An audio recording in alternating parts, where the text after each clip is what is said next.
আল্লাহ বলেছেন যদি খেতে চাও পড়তে চাও তোমাকে দুইটা কাজ করতে হবে।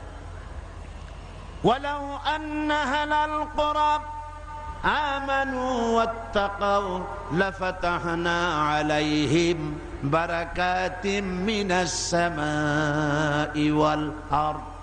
আল্লাহ পাক বলেন যদি জনপদের লোকেরা, দেশের লোকেরা দুইটা কাজ যদি করে, কয়টা কাজ? দুইটা কাজ যদি করে, আমি আল্লাহর উপরে যদি ঈমান আনে আর আমাকে ভয় করার নীতি যদি অবলম্বন করে চলে, তাহলে আমি রব্বুল আলামিন ওই দেশের মানুষের জন্য আকাশ আর জমিনের সব বরকতের দরজা খুলে দেব। কি ওয়াদা কার? আল্লাহ কি ওয়াদা ভঙ্গ করেন?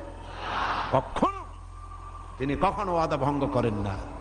সেই আল্লাহ পাকের তিনি বলছেন যে আমার রিজকের